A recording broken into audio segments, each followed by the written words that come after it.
Would you eat a dish that's been around since the late 1800s? Your answer would probably be no. However, most of us still eat this particular dish, the classic beef meatloaf. The first recipe for meatloaf appeared in the Boston Cooking School cookbook in the 1800s. It was made with ground veal, breadcrumbs, and eggs. However, it wasn't until the 1890s, when the spread of industrial-scaled meatpacking rose, that meatloaf became popular.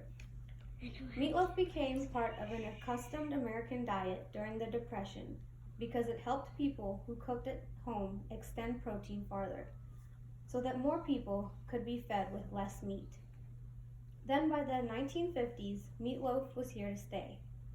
Don Nickerson had recipes which in-home cooks adjusted to their liking. In 1958, his book, 365 Ways to Cook Hamburger, had 70 recipes for meatloaf.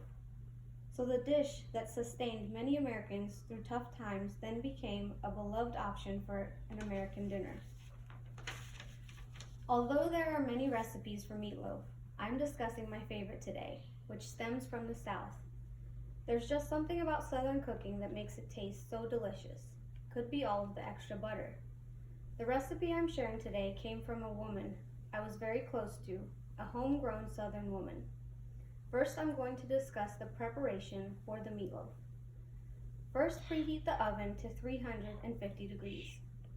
A big part of preparation are the ingredients. There are 5 major ingredients for meatloaf. You will need 3 pounds of ground beef, a white onion, a green pepper, saltine crackers, and eggs. However, you will also need ketchup, mustard, brown sugar, salt, and pepper.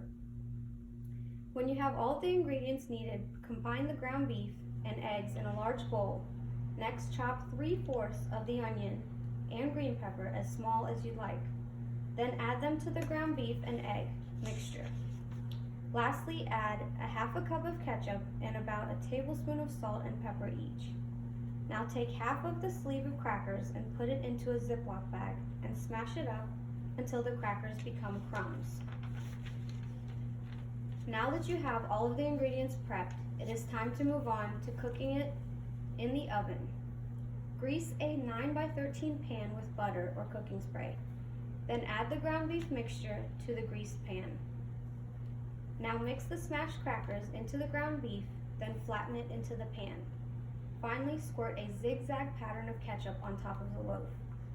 When the oven is preheated, place it into the oven for 45 minutes to an hour.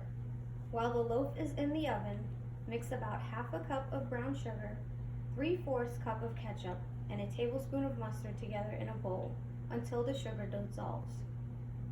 When you check on the meatloaf, if it isn't fully cooked in the middle, but the top is brown and crisp, take a sheet of foil and cover the loaf and place it back into the oven for 15-minute increments until it is fully cooked in the middle.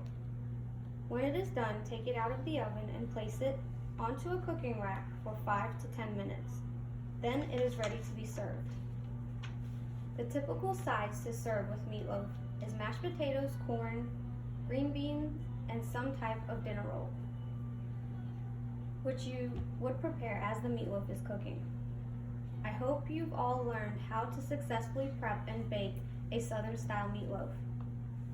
Tweaked and developed over time, and though it didn't originate in America, it is now a well-known American dish. Meatloaf has been around for decades and has fed countless amount of people, including my family. It has become a delicious choice for any family dinner.